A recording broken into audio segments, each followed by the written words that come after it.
La palabra de Dios, en Proverbios capítulo 3, versículos del 1 al 7, nos dice: Hijo mío, no te olvides de mi enseñanza, y tu corazón guarde mis mandamientos, porque largura de días y años de vida y paz te añadirán. La misericordia y la verdad nunca se aparten de ti. Átalas a tu cuello, escríbelas en la tabla de tu corazón. Así hallarás favor y buena estimación ante los ojos de Dios y de los hombres. Confía en el Señor con todo tu corazón y no te apoyes en tu propio entendimiento. Reconócele en todos tus caminos y Él enderezará tus sendas. No seas sabio a tus propios ojos, teme al Señor y apártate del mal.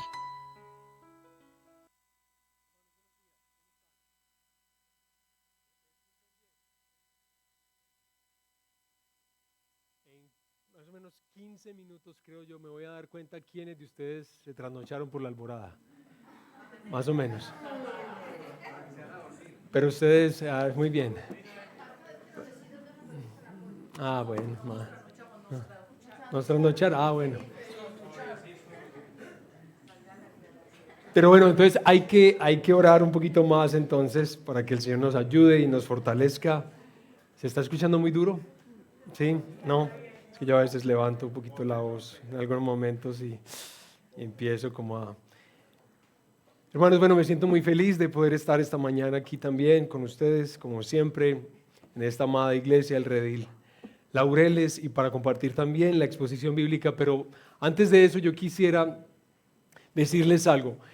Si tú me conoces un poquito, tal vez las personas que llevan más años aquí en el Redil Laureles, y recuerden, recientemente cumplimos 9 años como iglesia desde que iniciamos. Si me conoces un poco, sabes que yo creo parte de la vocación que Dios me dio a mí como pastor particularmente es la de poder ayudarle a las personas. A mí mismo ha sido el primero, el más complicado, pero ayudar a mis hermanos y hermanas a entender lo que Jesucristo es para el creyente. Es decir, como lo reza aquí en la visión de nuestra iglesia, poder ayudarles a que seamos una familia que vive y disfruta el Evangelio de la gracia de Cristo, mientras reflejamos su gloria y su belleza en nuestra ciudad. Y una de las cosas que sinceramente a mí más me alegra es ver que las personas, mis hermanas y hermanos con quien yo voy a compartir los cielos nuevos y la tierra nueva, están degustando más la belleza de Jesús y están descansando más y están siendo más humildes. Pero hay que reconocer también que vivir el Evangelio de la Gracia, disfrutarlo y además reflejarlo a la ciudad, reflejar la belleza y la gloria de ese Evangelio no es fácil, es desafiante. Yo, en un sentido, yo ya le doy gracias a Dios que para mí ha sido difícil, porque eso me ha dado la posibilidad de enseñarle un poquito mejor a los demás. Pero yo he tenido tantos tropiezos para entender bien el Evangelio de la Gracia, pero el Señor sigue insistiendo porque Él es persistente en la vida de alguien como yo para que yo pueda ver.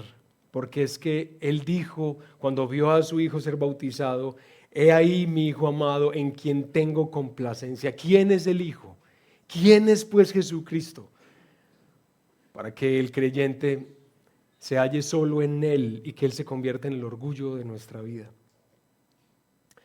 Eso es lo que quiero, lo que desearía para todos, pero reconozco que no es fácil. En ese camino que necesitamos seguir recorriendo como iglesia, como el Redil Laureles, de seguir entendiendo el Evangelio, viviéndolo y disfrutándolo. En ese camino, hermanos, vamos a seguir aprendiendo muchas cosas de la palabra del Señor y vamos a aprender de muchos personajes de la Biblia. Hoy, en esta mañana, yo quisiera hablarles acerca de un hermano nuestro que tuvo problemas para vivir el Evangelio de la Gracia en su época. Es decir, hoy vamos a tratar de hablar acerca de Jonás, el resistente al Evangelio. Entonces, para eso abran sus Biblias en Jonás, capítulo 1, por favor. Don Rigo, gracias. Jonás, capítulo 1, y vamos a leer el versículo 1, y desde ahí arrancamos.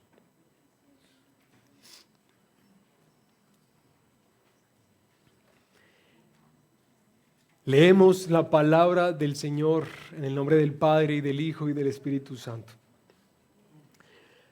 La palabra del Señor vino a Jonás, hijo de Amitai.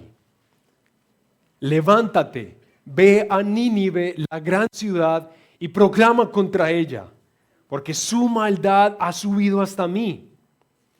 Jonás se levantó, pero para huir a Tarsis, lejos de la presencia del Señor, y descendiendo a Jope, encontró un barco que iba a Tarsis, pagó el pasaje y entró en él para ir con ellos a Tarsis. ¿Otra vez qué? ¿Qué dice ahí? Lejos de la presencia del Señor. Bueno, oremos un minutico, hermanos.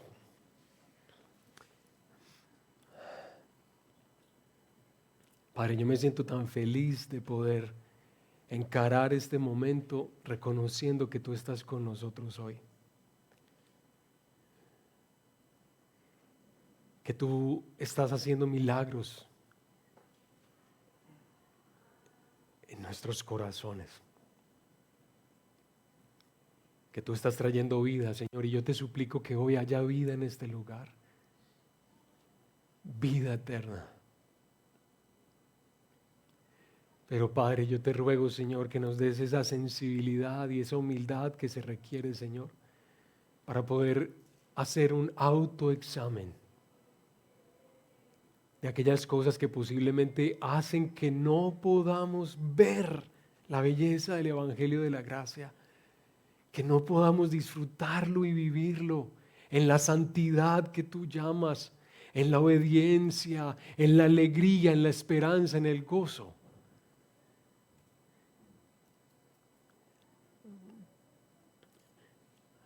Qué bueno poder pedirte a ti las cosas,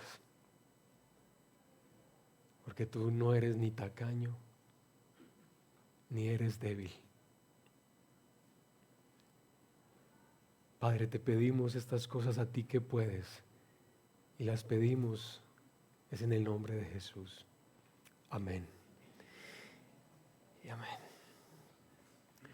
Bueno, ahí tienes pues los 3 primeros versículos de este libro de Jonás, y si te das cuenta, te pones a pensar solamente por un minutico esto, y es que resulta que Jonás de entrada en estos primeros versos es un hombre que está siendo invitado por Dios a participar de los grandes cambios sociales, de los cambios políticos y religiosos que Dios estaba a punto de realizar en una gran ciudad como Nínive.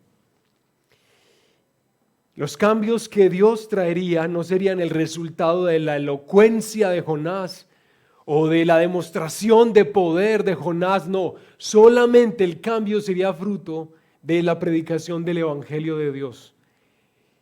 Y entonces yo te quiero preguntar a ti en esta mañana, ya casi tarde, si tú estás listo para ser esa persona.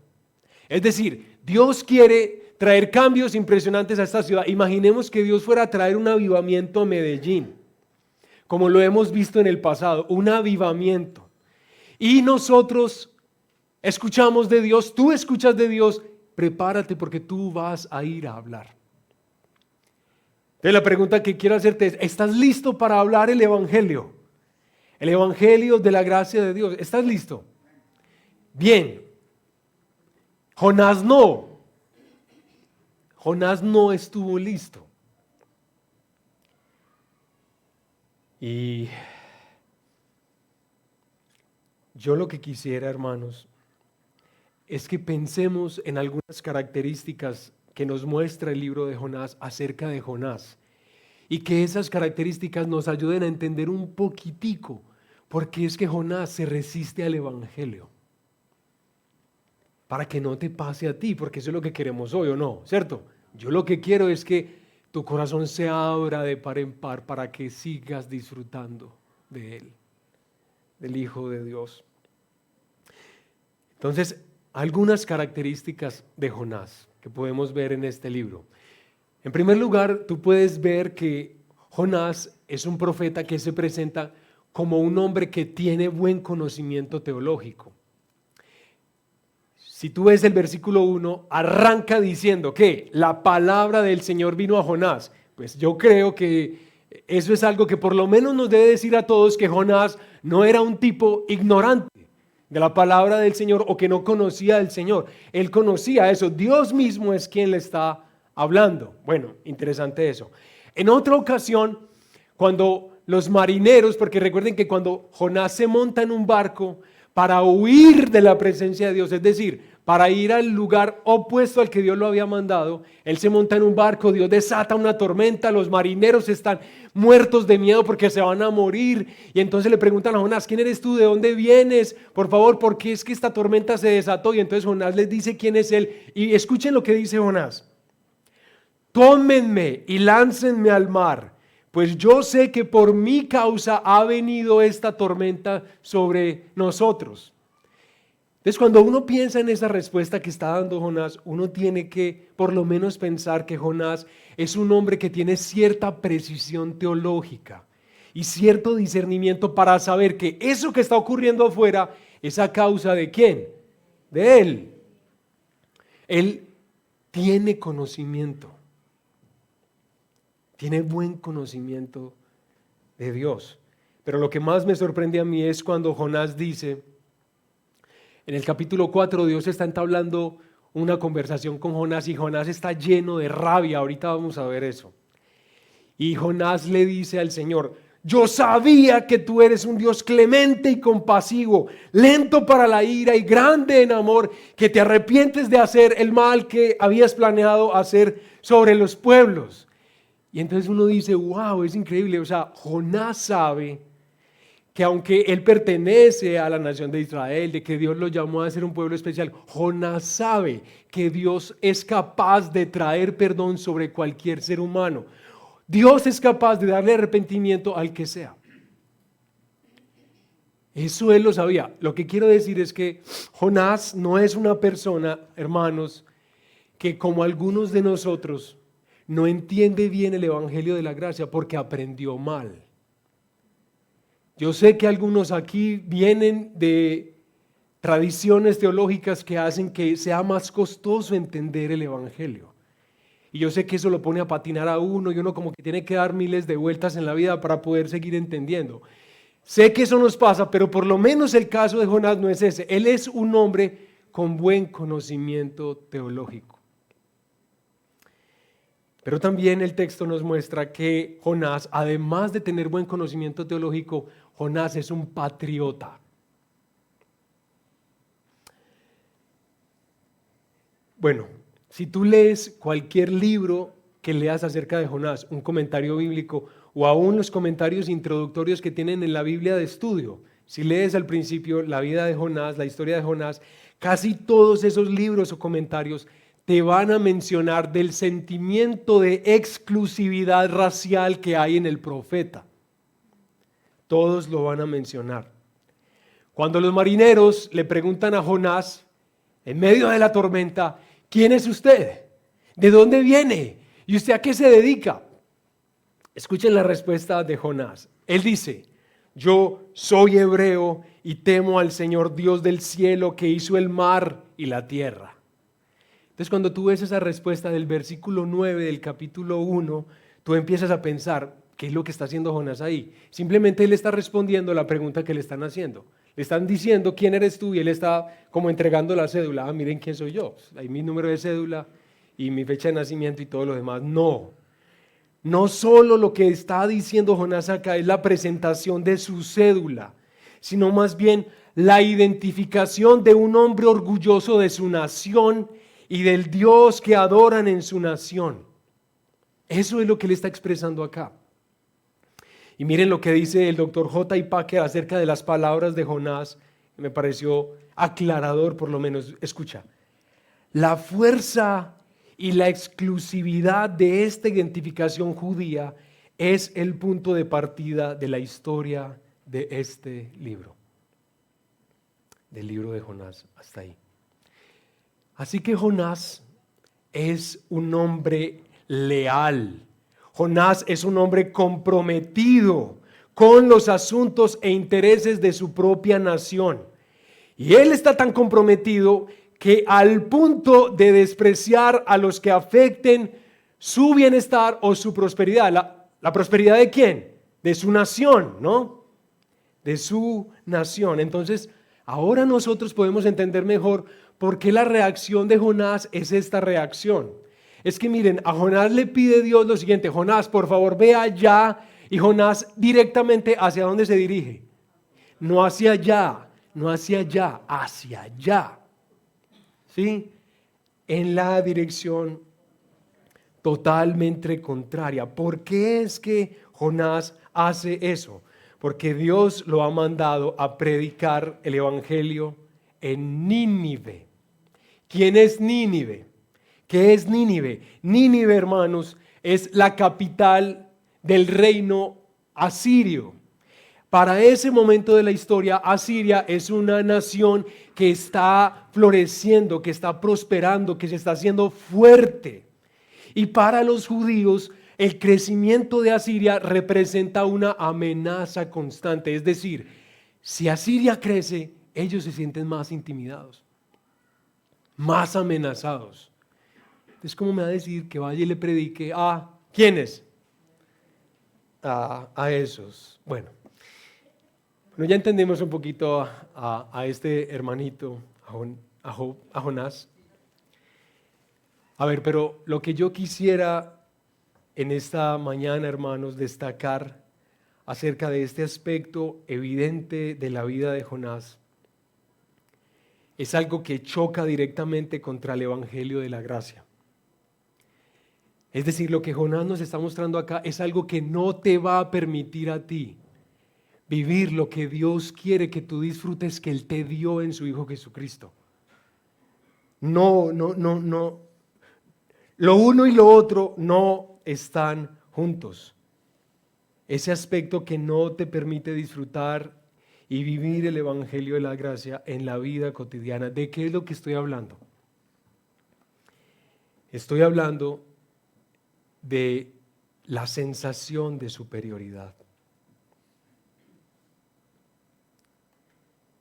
En el caso de Jonás, creer realmente que él es mejor o que él es de mayor calidad a los demás por el país al que pertenece. Pero ustedes saben, ese sentido de superioridad puede ser en cualquier asunto, ¿cierto que sí o no? ¿Sí? Y ustedes saben, nosotros nos inventamos cualquier cosa para sentirnos superiores a los demás. Por ejemplo, existe esa sensación de superioridad moral, ¿cierto? Que tanto nos daña a los cristianos. Pero no solamente eso, también hay esa sensación de superioridad política. Eso que yo aspiro a que el país llegue a ser, eso es lo que todo el mundo debería creer y los que no, mejor dicho. Pero también hay una sensación de superioridad social y económica, superioridad intelectual, superioridad espiritual, bueno, todo lo que queramos meter ahí. Sensación, sentido de superioridad. Entonces ya tienes que empezarte a conectar en este momento en la predicación. Ya, en este momentico. Entonces empieza a traer a tu mente la posibilidad de que tú sientas en algún área de la vida que eres superior a los demás. No se lo preguntes a tu esposa ni a tu esposo. Háblalo ahí contigo mismo. Háblalo ahí. Hombre, si yo tengo algún sentido de superioridad en mi vida, ¿sería como a qué? Necesitamos empezar a conectarnos. A ver si nos puede ayudar el caso de Jonás. ¿Por qué es importante pensar en esto, hermanas y hermanos? Porque ¿cómo les parece que cuando nosotros nos hemos elevado a una altura por encima de los demás, nos ha ocurrido algo tristísimo? Realmente es lamentable para el cristiano que llegue a ese lugar. ¿Qué es lo que ha pasado en el corazón del cristiano cuando abriga esa sensación de superioridad? ¿Qué es lo que pasa, hermanos? que nosotros hemos empezado a hallar razones por las cuales es natural pensar y creer que Dios me ame y me bendiga. Y aún también por las cuales Dios desprecie y rechace a otros. Ya he empezado a abrigar esos motivos en mi corazón. Así es como se ve en la vida cotidiana, hermanos. Y es tan tremendo esto, hermanos, que aún en el caso de que Dios quisiera bendecir a esas personas que están por debajo de nosotros, nosotros estamos ahí para corregir la estupidez que Dios está pensando hacer al perdonarlos. Estamos ahí para colaborarle. Eso es lo que hace Jonás.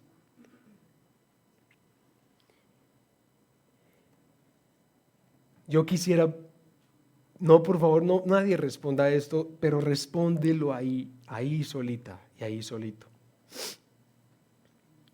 ¿Tú piensas que el sentido de superioridad racial de Jonás lo aprendió de Dios en el Antiguo Testamento? No respondas eso, piénsalo tú. ¿Tú crees que el racismo de Jonás es algo que realmente Dios les ha cultivado a ellos en el Antiguo Testamento? Pues sinceramente lo dudo por completo. Lo dudo por completo. Más bien Dios se encarga de recordarles constantemente que Él no los ha escogido a ellos porque ellos son más poderosos, porque son más inteligentes, porque son más capaces. Dios no los ha escogido a ellos por eso. ¿Por qué los escogió Dios? Por amor a sí mismo, por amor a su propio nombre, porque Dios quiso hacerles el bien, porque en ellos no hay ningún mérito, pero Dios quiere darles todas las cosas, porque así es como Dios tiene que dar todas las cosas. ¿Por qué? Por gracia.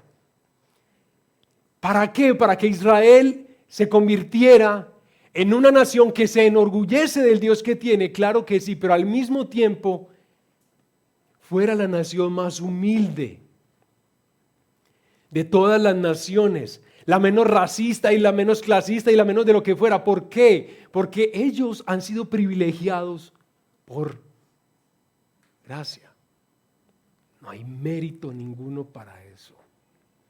Entonces el racismo de Jonás no lo aprendió del Señor. Es más, el libro de Jonás está para eso, para recordarnos a todos y a ellos en el Antiguo Testamento, que si alguien está pensando que Dios no puede salvar a gente de otra nación, vuelva a leer el libro de Jonás. ¿Cierto?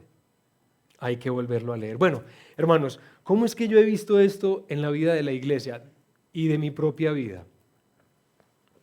Este tema de superioridad. ¿Cómo yo lo he visto y que es tan triste? Por ejemplo, se ve mucho en las relaciones matrimoniales. Cuando uno de los cónyuges le hace saber al otro lo inconstante que es en su devocional diario, por ejemplo, o lo infiel que es en su compromiso a la iglesia, en su compromiso con las cosas que Dios requiere, y ahí está un cónyuge desde el lugar que siente que sí ha cumplido la norma, el estándar. Y la esposa y el esposo sufren el efecto de tener a un cónyuge que no entiende el evangelio así como Jonás no lo entiende todavía bien. ¿Y qué es lo que pasa en este caso? Primero, el cónyuge que está haciendo la ley para su esposa o para su esposo se arruina pensando que realmente en el fondo sí hay como ciertos méritos. En el fondo sí hay ciertas cositas que uno sí puede decir que ha ganado, ¿no? Y que uno sí tiene para presentar al Señor. Pero lo triste es que el cónyuge que posiblemente, usualmente son los más inmaduros en la fe, el otro cónyuge refuerza la idea que está metida en el corazón de que realmente yo sí me salvo y yo sí tengo un lugar en la presencia de Dios, finalmente como por mí. Y aunque me choque aceptarlo, el día en que yo cumpla el estándar de mi esposa, el que ella me muestra, así me dé mucha rabia, seguramente ese día sí podré tener ¿qué? Paz con Dios, ¿cierto? Entonces ustedes saben qué es lo que pasó ahí con el evangelio. Se aguó, se dañó, ni para el uno ni para el otro. Pero también, hermanos, cuando tenemos época de elecciones, eso sí que se ve feo. Feo, feo, feo, feo, feo, feo. Feo. Porque, ¿cómo les parece, hermanos? Nosotros empezamos a sentir que mi afiliación política, los ideales que yo persigo, los de derecha, izquierda, centro o arriba o abajo, son más o menos los que Jesús tendría si Él estuviera entre nosotros. O sea, prácticamente lo que yo quiero es lo que Jesús quisiera. ¿Cierto? Más o menos lo mismo. Y yo empiezo a hallar razones para que el que está en la otra orilla política empiece a recibir de mí, ¿cierto? ¿Cierto? O verbalmente, o bueno, como se quiera decir, y realmente uno piensa que Jesús le da ese lugar a uno. O sea, que en serio. O sea, Jesús, qué orgulloso me siento de que estés ahí, defendiendo nuestros ideales. ¿Qué es lo que pasa con eso, mis hermanos?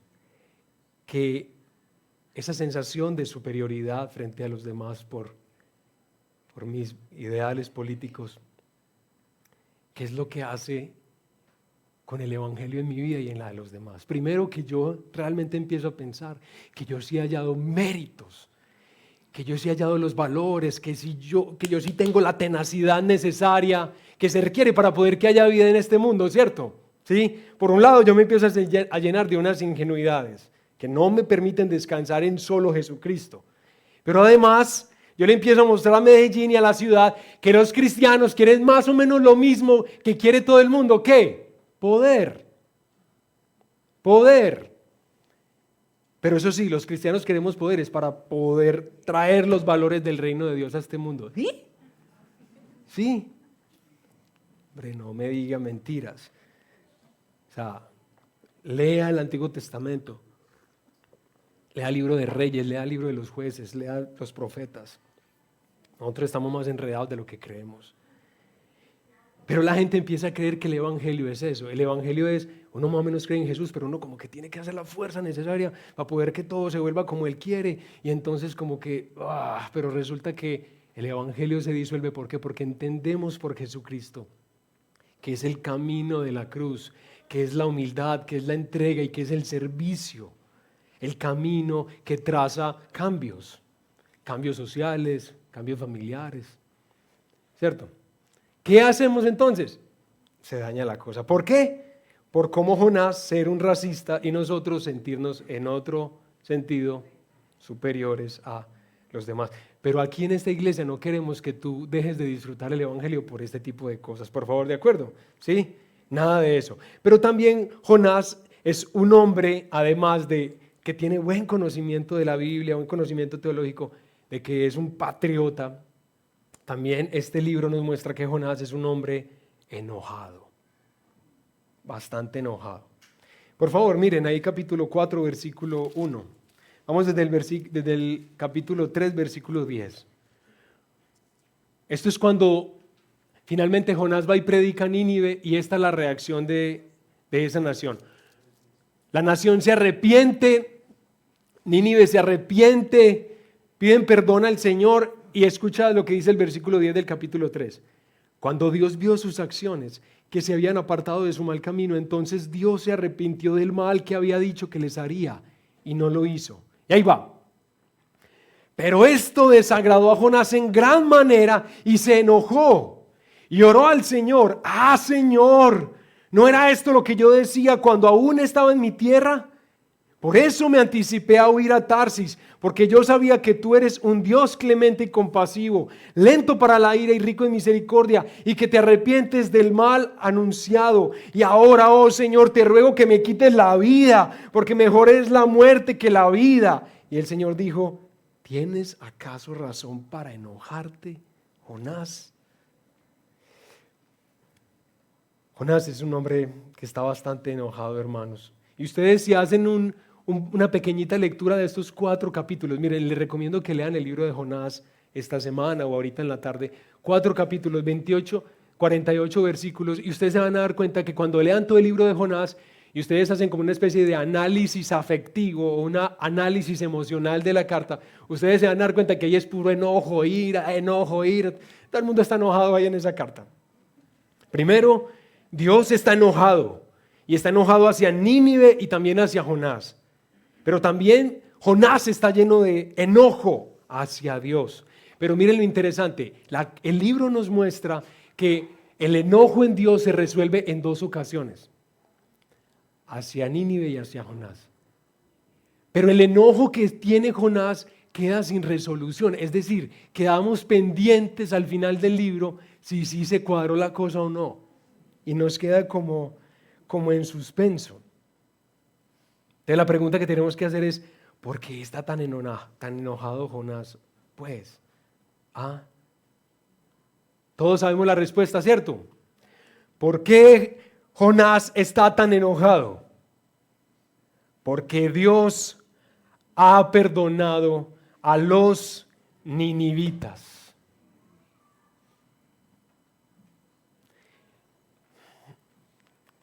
Bonito, ¿cierto? Muchacho, hombre.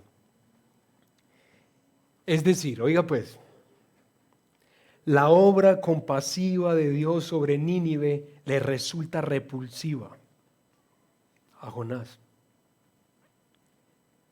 Es como una especie de traición a los ideales nacionalistas de Jonás.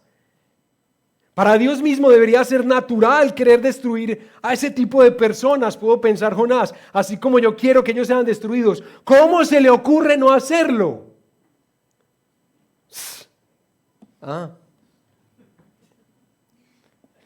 Toca fingir ahí, hermanos. Ya es que yo sé cómo es eso. Entonces, hermanos, algo que tienes que empezar a pensar tú ya en este momento, antes de que te duermas. Ya, en este momento es lo siguiente.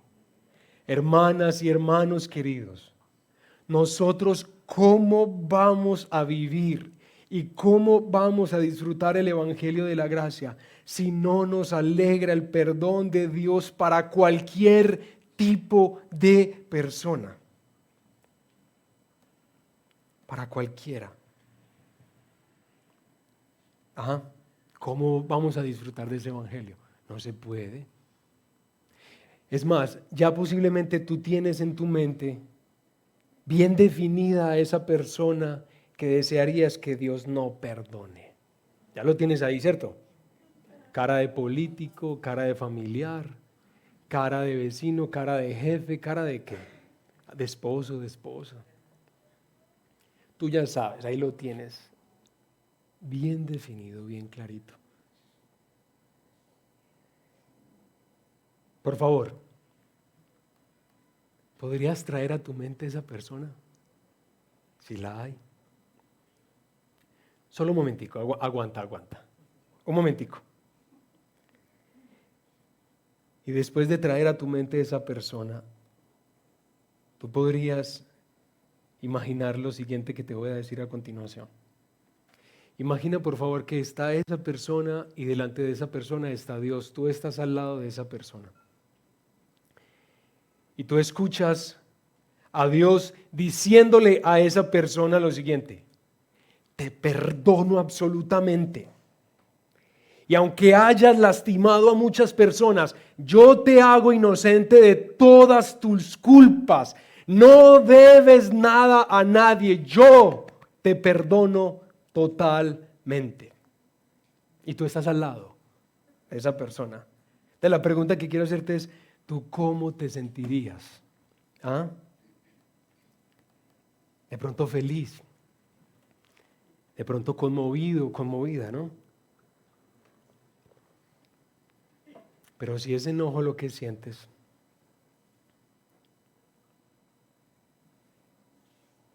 te animo, porque la idea es animarnos. Te animo en esta tarde a seguir rogando al Señor para que tú entiendas el amor que Él tiene por quienes confían en su Hijo Jesucristo. El amor que Él tiene por ti, para que tú puedas seguir entendiéndolo más y para que al mismo tiempo tú puedas entender más el amor que el Señor siente por los demás. Jonás es una persona muy enojada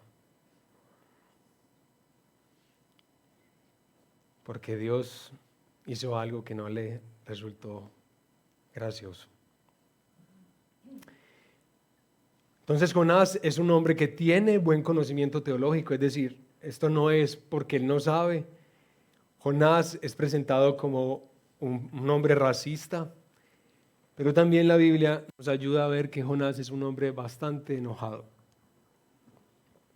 amargadito en su corazón. Pero lo lindo de la Biblia, hermanos, y de la palabra del Señor es que ella nos muestra, y en este caso, este libro de Jonás nos muestra las lecciones del Dios de toda gracia para un hombre que se resiste a su evangelio. ¿Cuáles son las lecciones que Dios quiere darle a Jonás? La primera, que yo creo que es muy clara para todos nosotros, es la lección de la obediencia. Obediencia. Hermanos, ustedes recuerdan cuando Jonás va en dirección contraria a la que Dios le ha pedido, que vayas allá, y Jonás va hacia allá, se desata una tormenta que literalmente tiene a hombres experimentados en el mar aterrados, porque ellos sienten que el barco se va a partir a la mitad y ellos todos van a perecer. Jonás dice que esa tormenta es a causa de él y él es arrojado al mar, y allí en el mar el hombre seguramente aguanta un rato, pero ya después no aguanta más, y él, casi muriendo, es tragado ¿por quién? Por un gran pez que es enviado por Dios. Dios ordena a un pez que trague a Jonás. ¿Y en qué dirección, en qué ruta deja el pez a Jonás? ¿En la ruta hacia dónde? En la ruta hacia Nínive. Entonces, oiga pues, por favor, leamos capítulo 3, versículo 1 al 3, hermanos. 3, 1 a 3. Oiga pues, la palabra del Señor vino por segunda vez a Jonás. Oiga, por segunda vez a Jonás. Levántate, ve a Nínive, la gran ciudad, y proclama en ella el mensaje que yo te diré. Y Jonás se levantó y fue a Nínive conforme a la palabra del Señor. ¡Oh, qué belleza! No. Y Jonás se levantó y se fue a Nínive conforme a la palabra del Señor. Ahora Jonás está ¿qué? ¿Cierto que sí? Ahora Jonás está como obedeciendo lo que Dios quiere que él haga. Yo les pregunto, hermanos, ¿ustedes piensan que Jonás está obedeciendo al Señor como resultado de que Dios le ha mostrado que Él es más poderoso que él? Es decir, Jonás está simplemente respondiendo a una sensación de intimidación. Dios le mostró que Él es más poderoso y que Él lo puede aplastar. Y entonces Jonás dice, no, hágale que yo voy atiendo. Sí creen que el relato nos dice eso, pero tienes que ir a leer Jonás para que lo puedas ver bien. ¿Ah? Hermanos, no, la respuesta es no. No es esa la razón. Dios quiere enseñar obediencia a Jonás como resultado de su propio amor hacia él, del amor que Dios le tiene a Jonás. ¿Cómo lo hace el Señor? Cuando Jonás está muriendo en el mar, cuando él siente las algas, como lo dice, ahorita lo leeremos, siente las algas por allá como en lo profundo, y que lo envuelve el Seol, y que los fríos brazos de la muerte lo están atrapando. Cuando él está ahí, Dios lo perdona y Dios lo rescata. Jonás está tan admirado por la gracia del Señor que escribe el Salmo de Jonás. Ustedes han leído el Salmo de Jonás, ¿cierto? No. Miren el capítulo 2, por favor. Vayan ahí. Capítulo 2 de Jonás. Oiga pues la respuesta de Jonás a la misericordia de Dios al sacarlo del hoyo, del hueco. Entonces Jonás oró al Señor su Dios desde el vientre del pez y dijo: en mi angustia clamé al Señor y Él me respondió. Desde el seno del Seol pedí auxilio y tú escuchaste mi voz. Pues me habías echado a lo profundo en el corazón de los mares y la corriente me envolvió. Todas tus encrespadas olas y tus ondas pasaron sobre mí. Entonces dije: he sido expulsado de delante de tus ojos, sin embargo, volveré a mirar hacia tu santo templo. Me rodearon las aguas hasta el alma, el gran abismo me envolvió, las algas me enredaron mi cabeza, descendí hasta las raíces de los montes, la tierra con sus cerrojos me ponía cerco para siempre, pero tú sacaste de la fosa mi vida, oh Señor Dios mío. Salmo de Jonás. Bonito, ¿no? ¿Cierto que sí? Hermanos, así es la pedagogía divina. Cuando nosotros requerimos ser disciplinados por el Señor, es para que salgamos de esos estados rebeldes de la voluntad, del corazón, para que salgamos de ahí. Esos estados que nos ciegan al inmenso amor que el Señor nos ha mostrado y nos tiene todos los días de nuestra vida, nos ciega, así es, literalmente, tenemos que ser sacados de ahí. En una experiencia así, parecida a la de Jonás, algo de ese tipo. Pero todos nosotros como Jonás, a veces necesitamos ver más claramente su gracia permanente sobre nuestras vidas, hermanos, y que fruto de la compasión del Señor nosotros hagamos su obra. Pero la pregunta es, Jonás, ¿ustedes creen aprendió bien la lección de la obediencia? No, pero qué berraquito. No, terco, se parece a...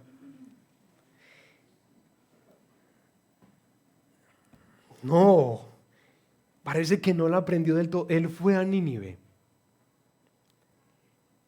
y parece que estaba aceptando la voluntad del Señor, de lo que el Señor le había pedido, pero todavía la voluntad de Dios para él, era como una carga que él tiene que llevar. Él preferiría no hacerlo, pero es que el amor del Señor es tan especial, tan querido, pero ir allá, ¿cierto? Y va llevando su carguita el hombre. Esto es muy especial, hermanos, para nosotros, porque la historia de Jonás nos da esperanza de que al igual que Jonás estaba en un proceso de transformación de su carácter, de su corazón, nosotros también estábamos ahí, para que la perseverante compasión del Señor nos cambie.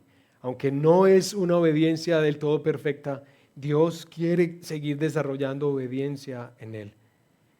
Pero en segundo lugar, Dios quiere que Jonás aprenda la lección de compasión. Compasión. Cuando tú lees el libro de Jonás te vas a dar cuenta que Dios se ha pasado salvando un montón de gente en esos 4 capitulitos. Y Dios ha salvado a muchas personas. En primer lugar, Dios salva a los marineros, gente pecadora, pagana, llenos de otros ídolos. ¿Y cuál es el resultado de lo que ellos ven que Dios estaba haciendo a causa de Jonás? Ellos quedaron perplejos, admirados, invocaron al Señor, ofrecieron holocaustos al Señor. Es decir, en términos del Antiguo Testamento, estos hombres nacieron de nuevo, se entregaron al Señor. Dios les dio vida, les trajo arrepentimiento. Qué belleza eso. Pero también Dios perdona a Jonás, ya lo dijimos. Pero Dios también perdona a Nínive. Y miren, por favor, porque esto no se puede dejar de leer. Miren capítulo 3, versículo 5, lo que dice el libro de Jonás. A la predicación de Jonás, ¿cómo responde la ciudad de Nínive? Oiga, entonces los habitantes de Nínive creyeron en Dios y proclamaron ayuno y se vistieron de cilicio desde el mayor hasta el menor de ellos. Cuando llegó la noticia al rey de Nínive, oiga, hasta el rey se levantó de su trono, se despojó de su manto, se cubrió de cilicio y se sentó sobre ceniza. Y mandó proclamar y anunciar en Nínive, por decreto del rey y de sus grandes: ni hombre, ni animal, ni buey, ni oveja prueben cosa alguna. No dejen que pasten o beban. Cúbranse de cilicio hombres y animales y clamen a Dios con fuerza, y vuélvanse cada uno de su mal camino y de la violencia que hay en sus manos. ¿Quién sabe? Quizá Dios se vuelva, se arrepienta y aparte del ardor de su ira y no perezcamos. Y oiga lo más lindo. Cuando Dios vio sus acciones, que se habían apartado de su mal camino, entonces Dios se arrepintió del mal que había dicho que les haría y no lo hizo. Dios ha sido glorificado por las grandes demostraciones de compasión, de paciencia, de interés por todas sus criaturas que ha mostrado acá. Lo glorificaron los marineros, lo glorificó Jonás, lo glorificó el pueblo de Nínive. Dios es muy glorificado cuando Él muestra su gran compasión por personas que no merecen nada, personas que nosotros evaluaríamos que merecen es el infierno, ¿cierto? Dios es glorificado cuando Él trae salvación a sus vidas. Sin embargo, a Jonás no le entra del todo. No le entra. ¿Qué hace el Señor para ayudarle en la lección a Jonás? En la primera lección Dios usó un pez. En la segunda lección Dios usa una planta o una calabacera, ¿cierto? ¿Qué es lo que va a hacer el Señor, hermanos, con Jonás? Oiga pues, para enseñarle la lección de compasión, el Señor va a mostrarle a Jonás lo fácil que es sentir compasión por lo que nos importa. Fácil. No. Piensa en alguien que a ti te importa mucho. ¿Es fácil tener compasión por esa persona? Facilito, ¿cierto? Jonás mismo sabe eso. ¿Qué es lo que hace el Señor? El Señor entonces prepara una planta, porque ustedes saben, Jonás todavía está pensando que a través del enojo que él demuestra hacia Dios, Dios se va a arrepentir de perdonar a Nínive y lo va a destruir. Entonces Jonás está por allá a la distancia. ¿Cuándo va a caer fuego del cielo? ¿O cuándo se va a abrir la tierra? ¿Cuándo es que va a pasar esto? ¿Cuándo? Él está esperando que Dios sí lo destruya. Y en esa espera, él ahí levanta una carpa y entonces está haciendo mucho calor, mucho verano esos días allá. Y el hombre se está quemando la cabeza. Dios levanta, hace que una planta crezca, una planta que cubra a Jonás y que le dé sombra. Y él, ¡ay, qué bueno! ¡Qué rico esta sombrita tan especial! ¡Qué buena esta matica! ¡Qué matica tan especial! Una matica puede traer tanto bien a la vida de uno. Y a Jonás le empezó a importar la plantica. Es más, Dios envía un gusano para que ataque la planta y la planta al otro día se seque y muera. ¿Saben cómo reacciona Jonás? No saben. Otra vez, hombre está muerto de ira, ¿no? Ira. Pero ¿por qué me quitaste la plantica si mira que me estoy quemando y todo lo demás? A Jonás le resultó fácil sentir compasión de la pobre plantica porque a él le importaba la planta. Entonces la pregunta que Dios le hace a Jonás es la siguiente. Y oiga pues al final, desde el versículo capítulo 4, versículo 10. Entonces el Señor le dijo, tú te apiadaste de la planta por la que no trabajaste ni hiciste crecer, que nació en una noche y en una noche pereció. Y no he yo de apiadarme de Nínive, la gran ciudad, en la que hay más de 120,000 personas que no saben distinguir entre su mano derecha de su izquierda, y también muchos animales.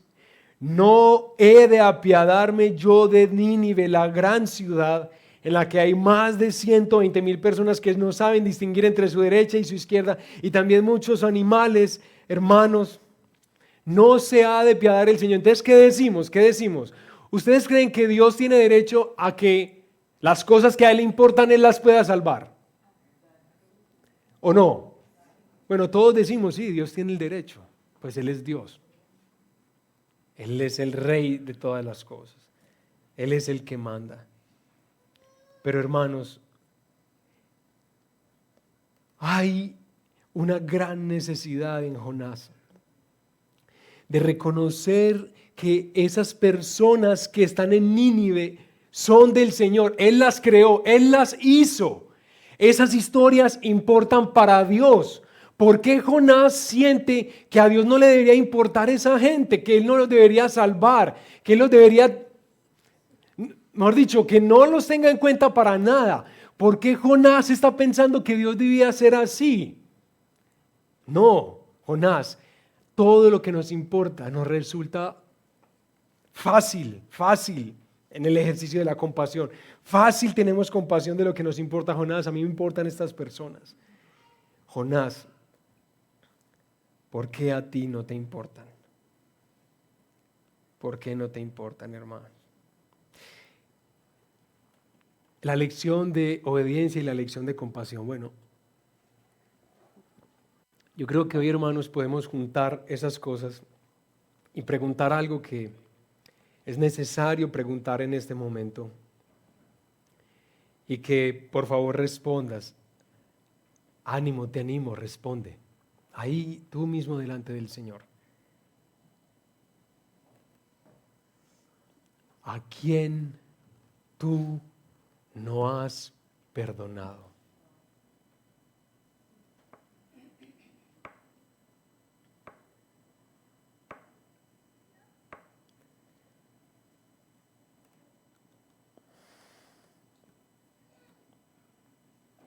Voy a hacer la misma pregunta de otra forma.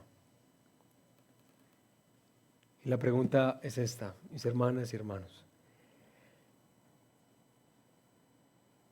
¿A quién tú quisieras que Dios condene? Que Él no se enrede mucho ahí. ¿A quién? ¿Cuál es el rostro que pones ahí?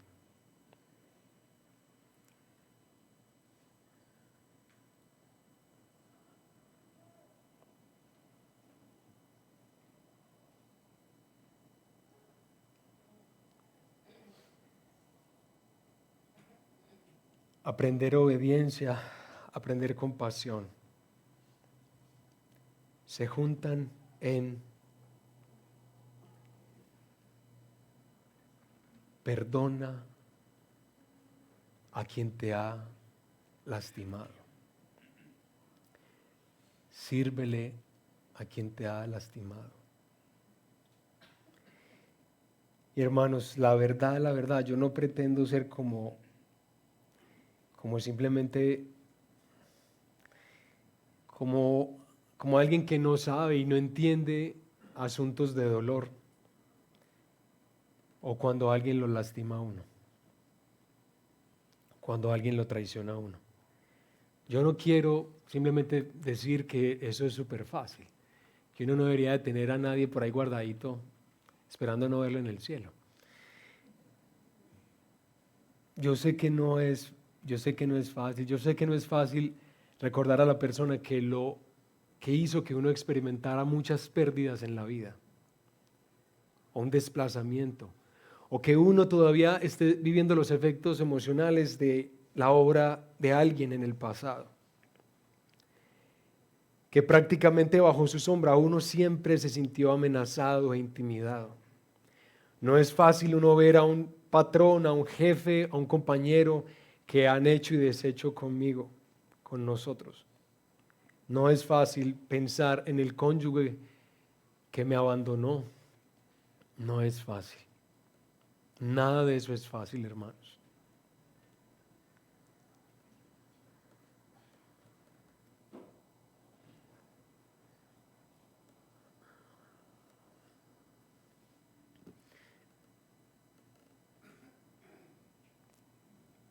Pero hermanita y hermanito, ¿cómo vas a vivir y a disfrutar el Evangelio de la gracia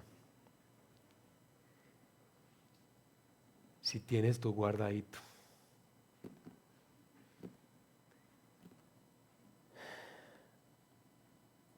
¿Cómo vas a poderlo vivir, alegrar, que se convierta en algo vivo para ti en la vida cotidiana?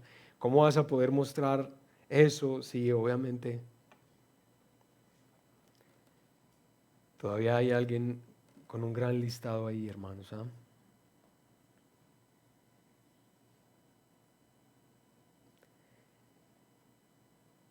¿Por qué no perdonas esta mañana, esta tarde, a esa persona?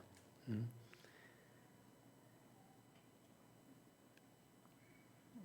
¿Por qué no le rogamos al Señor que nos dé obediencia? Obediencia. Él quiere que nosotros perdonemos a los que nos ofenden. Él quiere que nosotros vivamos libres, libres para proclamar que Dios nos ha perdonado sin merecerlo, pero que nosotros no guardamos ese listado o esas acciones del otro contra mí, las guardo ahí. No, hermanos, ¿por qué no nos acercamos esta tarde al Señor y le pedimos que nos ayude a obedecerle por el amor inmenso que Él nos ha mostrado? ¿Por qué no le pedimos al Señor que nos dé compasión por las personas que nos han lastimado?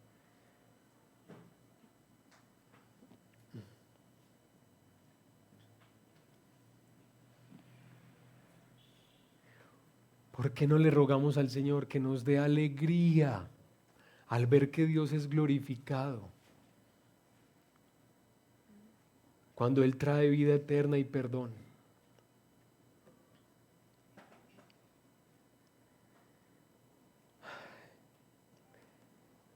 Hermanos, hermanas, este es el momento para prepararnos para la cena del Señor.